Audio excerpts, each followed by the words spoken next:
Jean chapitre 1, premier verset à 10. Au commencement était la parole, et la parole était avec Dieu, et la parole était Dieu. Elle était au commencement avec Dieu.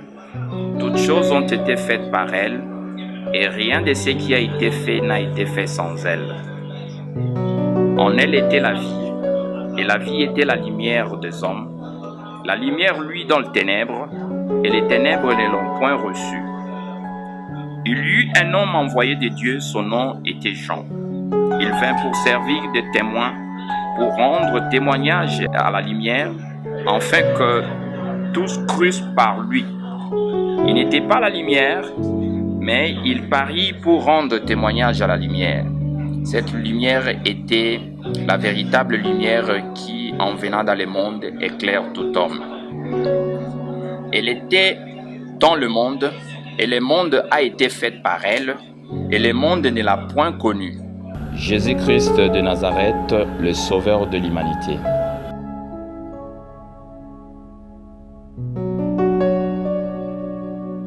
Bien-aimés dans le Seigneur, bonjour ou bonsoir selon l'heure à laquelle cette émission vous parviendra.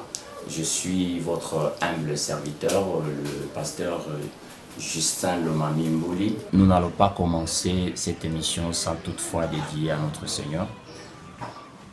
Inclinons nos têtes pour la prière. Tendre Père, nous te disons merci pour ces moments que tu nous accordes.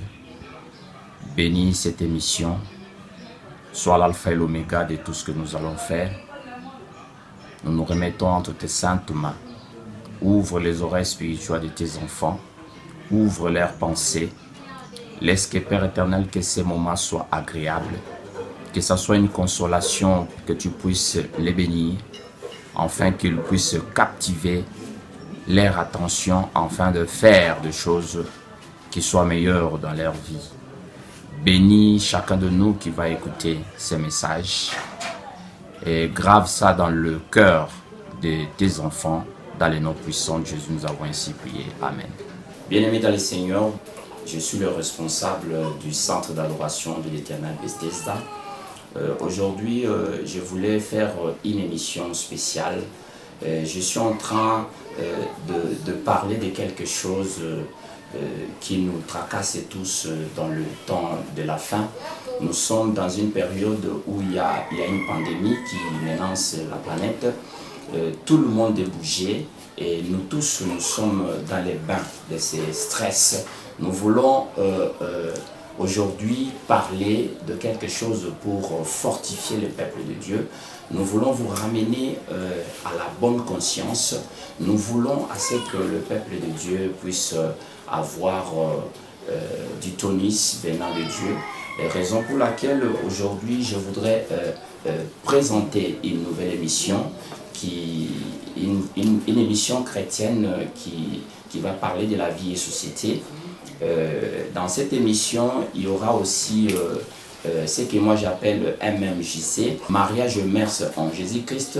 Mais aujourd'hui, nous ne sommes pas dans le mariage, nous allons parler de la vie et société, c'est-à-dire que nous allons faire une émission qui va parler de cette pandémie et de virus Corona. Et c'est pourquoi j'ai choisi un thème aujourd'hui que nous allons aborder. Notre thème d'aujourd'hui, c'est la promesse de Dieu. Donc, j'ai tiré ces versets dans le livre de 2 Rois, chapitre 7, versets 1 à 20.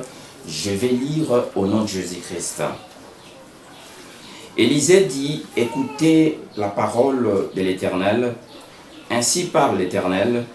Demain à 7 heures, on aura une mesure de fleur de farine pour un cycle et des mesures d'orge pour un cycle à la porte de Samarie. L'officier sur la main duquel s'appuyait le roi répondit à l'homme de Dieu: quand l'Éternel ferait de fenêtres au ciel, pareille chose arriverait-elle? Et Élisée dit: tu le verras de tes yeux, mais tu n'en mangeras point. Il y avait à l'entrée de la porte 4 lépreux qui se dirent l'un à l'autre: quoi resterons-nous ici jusqu'à ce que nous mourons? Si nous mangeons à entrer dans la ville, la famine est dans la ville et nous y mourrons. Et si nous résistons ici, nous mourrons également. Alors, allons nous jeter dans les camps des Syriens. Ils nous laissèrent vivre, nous vivrons, et s'ils nous font mourir, nous mourrons. Ils partirent donc au crépuscule pour se rendre au camp des Syriens. Et lorsqu'ils furent arrivés à l'entrée du camp des Syriens, voici, il n'y avait personne. Le Seigneur avait fait entendre dans le camp des Syriens un bruit de chars et un bruit de chevaux, le bruit d'une grande armée, et ils s'étaient dit l'un à l'autre: voici le roi d'Israël a pris à sa solde contre nous le roi de Étienne et le roi des Égyptiens pour venir nous attaquer. Et ils s'élevèrent et prirent la fuite au crépuscule, abandonnant leurs tentes, leurs chevaux et leurs ânes, le camp tel qu'il était, et ils s'enfuient pour sauver leur vie. Le lépreux était arrivé à l'entrée du camp, pénétrèrent dans une tente, mais gérés et bourre, et en emportant de l'argent, de l'or et de vêtements. Ils allèrent cacher, ils revinrent et pénétraient dans une autre tente et emportant des objets qu'ils allaient cacher. Puis ils se dirent l'un à l'autre: nous n'agissons pas bien. Cette journée est une journée de bonnes nouvelles. Si nous gardons le silence et si nous attendons jusqu'à la lumière du matin, le châtiment nous atteindra. Venez maintenant et allons informer à la maison du roi. Bien-aimés dans le Seigneur, je me limite là parce que la lecture est tellement longue. Je ne voudrais pas aller jusqu'au bout, mais je voulais juste vous faire voir que la promesse de Dieu a toujours été certaine. Dieu ne ment jamais. Dieu a toujours dit quelque chose qui s'accomplit. Nous allons parler de lépreux qui étaient dans la famine. Ils étaient mis en quarantaine et personne ne pouvait les aider. Et ils ne pouvaient pas saluer les gens.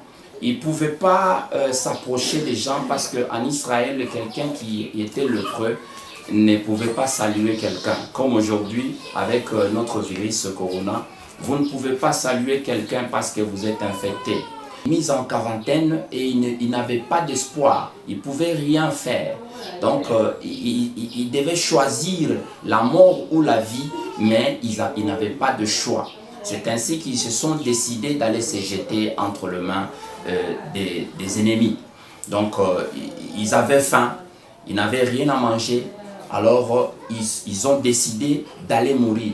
Mais l'Éternel a fait un miracle. Il a fait entendre les bruits des bottes, il a fait entendre le bruit d'une grande armée aux ennemis. Alors c'est ainsi qu'ils ont pris fuite. Ils sont arrivés au camp dans l'espoir de trouver les Syriens, mais ils n'ont trouvé personne. Ils sont arrivés et ils ont trouvé des butins, donc ils ont trouvé des richesses, beaucoup de choses qui les ont intéressés. Ils ont commencé à prendre et cacher. Mais la conscience venue, entre eux, ils se sont dit, mais nous ne pouvons pas quand même continuer à prendre pour nous-mêmes. Nous devons aussi informer aux autres. Donc, cette promesse n'était pas seulement pour eux, mais c'était aussi pour le peuple. Ils devaient normalement informer le peuple parce qu'eux aussi avaient faim. Mais lorsque cette prophétie était sortie dans la bouche d'Élisée, le militaire où le garde qui était à côté du roi n'avait pas cru. Beaucoup de gens ne croient pas à la promesse de Dieu. Beaucoup de gens n'ont pas la confiance de ce qui a été écrit dans la Bible. Raison pour laquelle nous devons faire un effort de pouvoir nous ramener à la promesse de Dieu. Parce que la promesse de Dieu ne tarde pas. Elle arrive toujours. Et tout ce que Dieu dit pour son peuple, il le réalise.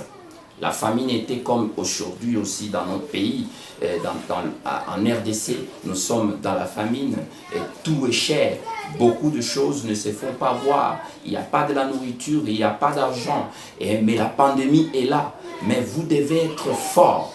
Vous devez vous fortifier, vous devez croire encore à l'Éternel, parce que l'Éternel a la solution de votre vie. C'est lui qui a les derniers mots dans votre vie. Ne désespérez pas, bien-aimés. Dieu a une solution pour cette pandémie. Raison pour laquelle nous devons nous remettre dans la prière des familles.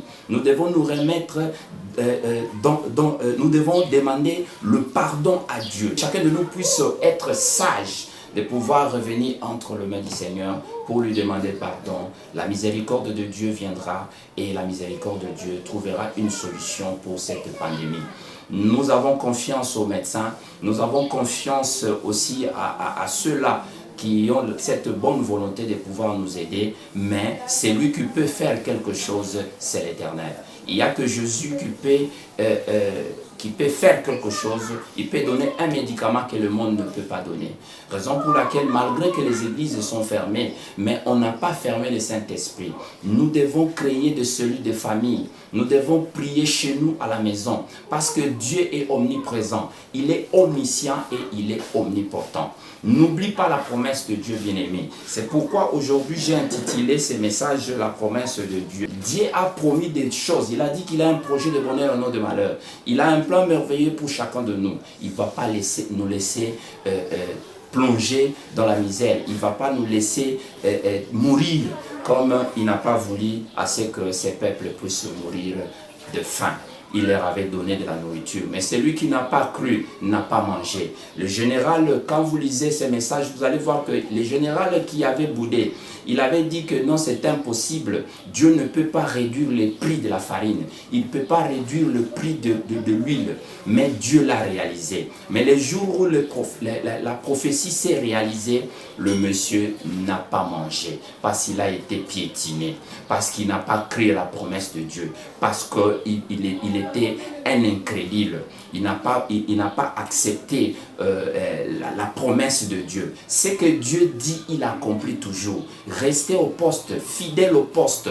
Comme Habakkuk, vous allez voir la promesse de Dieu se réaliser. Dieu vous bénira. Et c'est pourquoi aujourd'hui, nous allons chanter un cantique du pardon.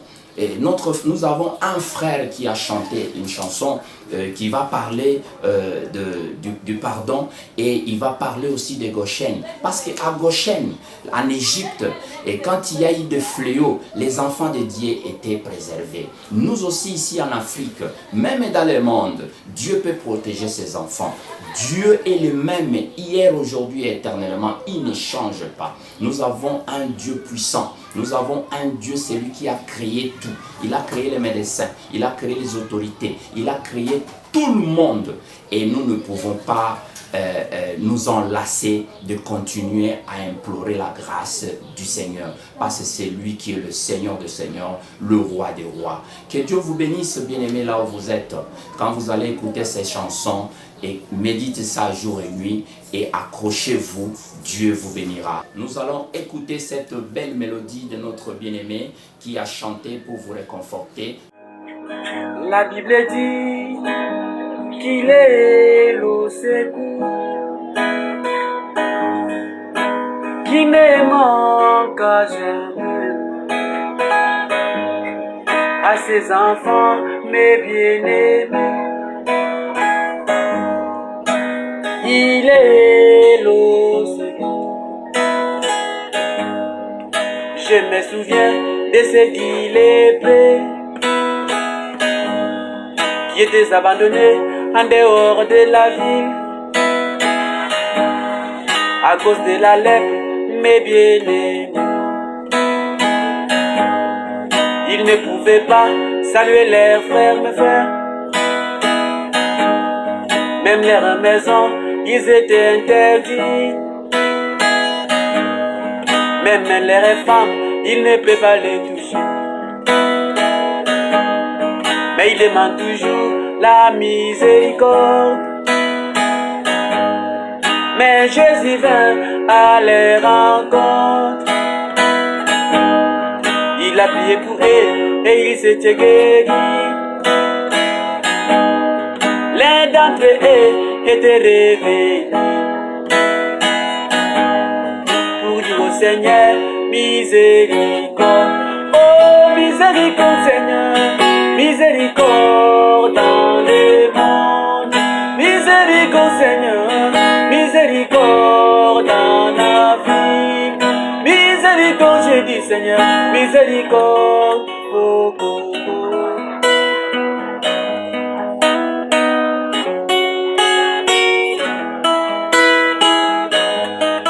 C'est la même chose aujourd'hui, mes frères. Nous voyons cet an 2017 qui a tué dans le monde entier.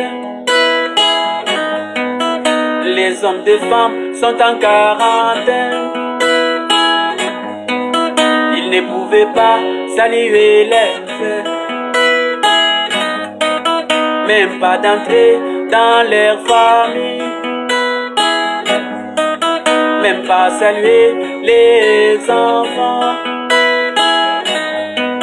Désinfectant, ça ne sert à rien. Décacheter, ça ne sert à rien. Ils sont cachés dans des maisons, même descendre dans des caves. Tout cela, ça ne sert à rien. Mais nous savons, c'est toi Jésus-Christ qui est le secours de ses enfants. Miséricorde dans le monde. Oh, miséricorde Seigneur, miséricorde dans le monde. Miséricorde, je dis Seigneur, miséricorde dans la vie. Miséricorde, miséricorde.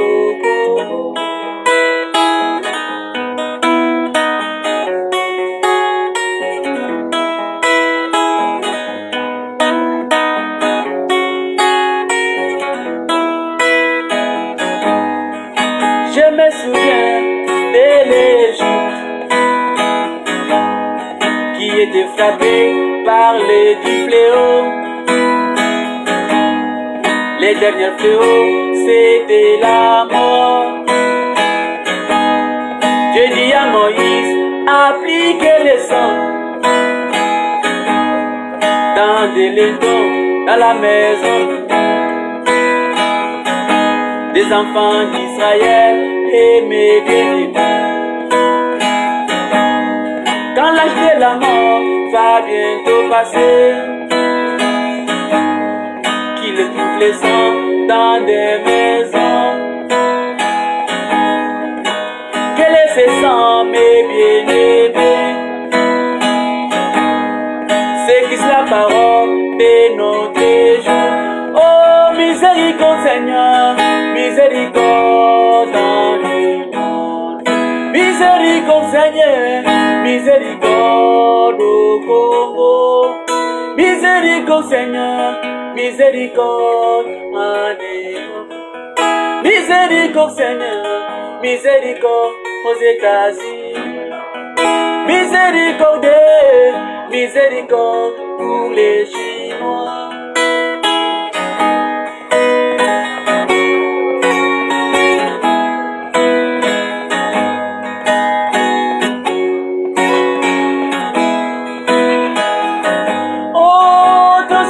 Seigneur, ton secours dans le monde. Oh, ton secours, Seigneur, ton secours dans le monde. Oh, ton secours, Seigneur, ton secours en Afrique. vous.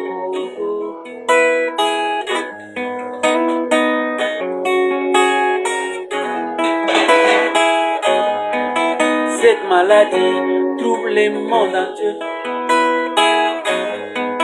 Ils ont de l'argent, mais ça ne sert à rien. Tous les médicaments, ils ont essayé, mais nous ne comprenons pas pourquoi cette maladie. Confiez-vous à l'Éternel, il prendra soin de vous, Seigneur. Oh, crie miséricorde, miséricorde dans les... Miséricorde, Seigneur, miséricorde dans les... Miséricorde, Seigneur, miséricorde au Congo.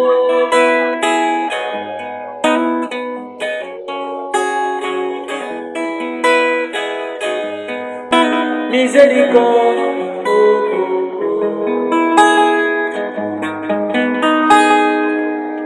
Applaudissons.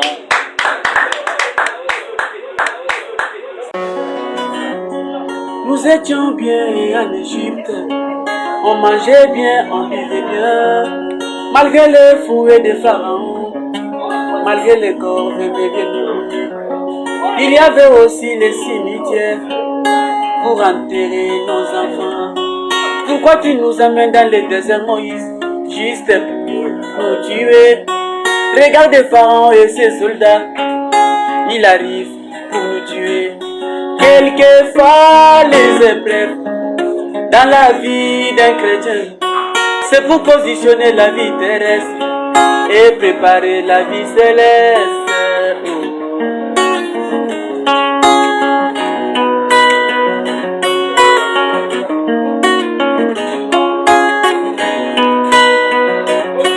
Comme l'avait promis mes bien-aimés, dans la vie, mes enfants. Dans Matthieu 24, et vous, mes frères, tu pas promis, mes bien-aimés, vous allez entendre parler des guerres, des tombements, des terres, des famines dans des maisons, des crises économiques. Tout cela ne serait pas la fin, mais c'est aussi du temps de la fin. Pour les enfants de Dieu, cela vous annonce son avènement. Vous devez rester dans sa parole en observant tout ce qui se fait, car il n'y a rien été aux yeux de l'Éternel sans qu'il puisse connaître quelque chose, car tout cela a été écrit.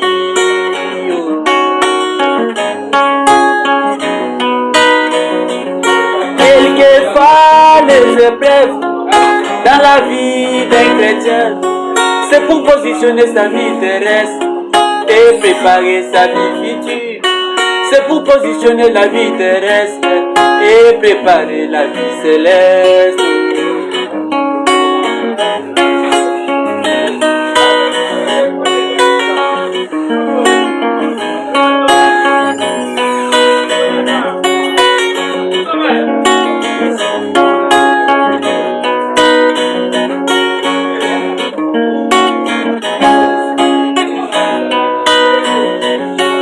Je me souviens de Jérusalem, quand Christ avait prophétisé, quand vous verrez l'armée entourer Jérusalem, que les enfants de Dieu qui sont là, qu'ils puissent se précipiter en sortie, car il ne restera pas ici, Pierre, si bien-aimé, afin que cela ne soit renversé.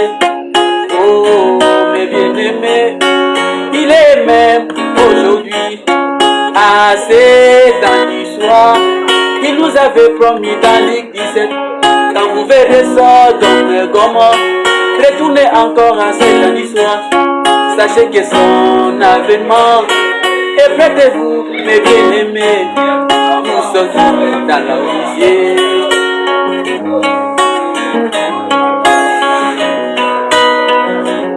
Quelquefois les épreuves dans la vie des croyants, c'est pour positionner la vie terrestre et préparer la vie future. pour positionner sa vie terrestre et préparer la vie céleste.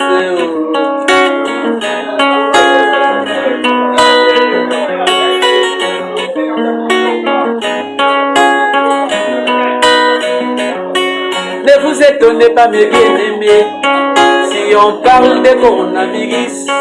Ne vous étonnez pas mes bien-aimés, de cette pandémie mes bien-aimés, car il a été promis mes frères, dans la Bible mes bien-aimés. Vers les temps du soir mes frères, il s'élèvera beaucoup de maladies. Cela annonce la venue du Seigneur, qui voulait prendre ses enfants. Et vous ces enfants mes bien-aimés, regardez les signes est accompli. Préparez-vous mes bien-aimés pour vie céleste.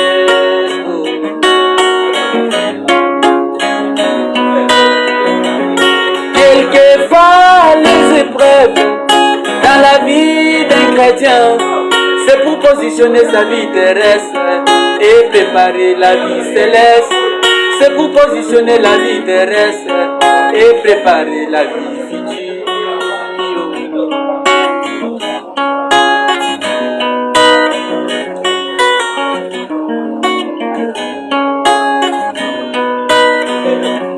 Quelquefois, les épreuves dans ta vie, mes bien-aimés, c'est pour positionner ta vie terrestre et préparer la vie céleste.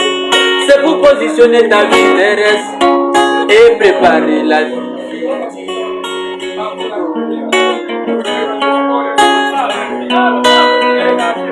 Quelquefois, les épreuves dans le monde, mes bien-aimés, c'est pour positionner la vie de l'Église qui est ici, sur la terre. Moi je crois.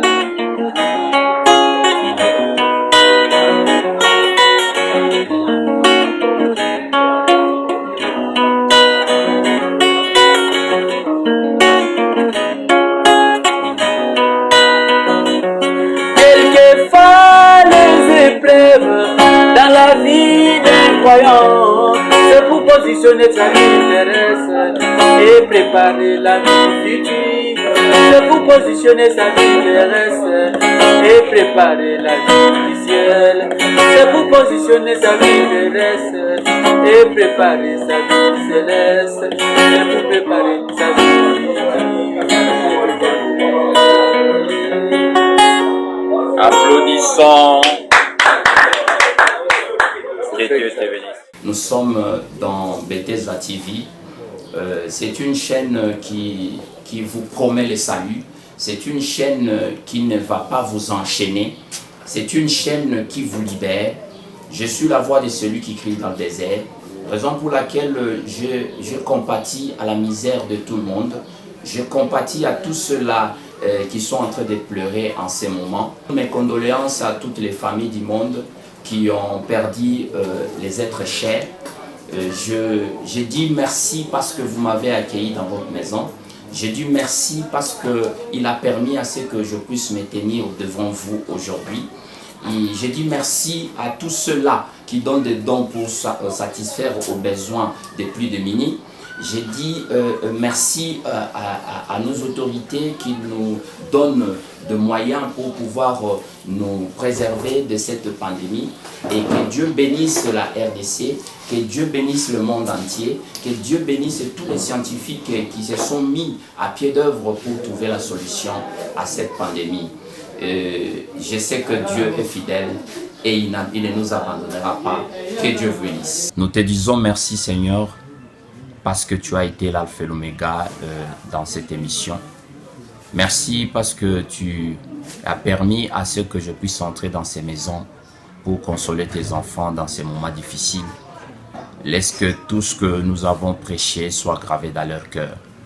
Ouvre les oreilles spirituelles, Père, qu'ils puissent garder cette parole dans ces moments du soir, afin que ça puisse produire du fruit en abondance dans leur vie. Guéris ton peuple qui est dans la souffrance.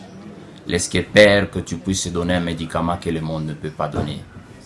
Aide les scientifiques qui font des recherches pour trouver la solution à cette maladie. Je sais que toi, tu as les derniers mots. C'est toi qui es le médecin des médecins, Jésus. C'est toi qui peux donner un médicament que le monde ne peut pas. Raison pour laquelle, Papa, nous recommandons entre tes saintes mains. Fais en sorte que tu puisses bénir tes enfants. Bénis ton peuple. Bénis tous ceux-là qui sont affligés. Bénis tous ceux-là qui sont endeuillés. Laisse que, Père, que tu puisses les consoler. C'est toi qui es le vrai consolateur. C'est toi qui es le Dieu qui donne la paix. Raison pour laquelle, Papa, nous nous confions entre tes saintes mains pour que tu puisses aider l'humanité qui est en crise de coronavirus. Laisse que, Père, que tu puisses changer la malédiction en bénédiction.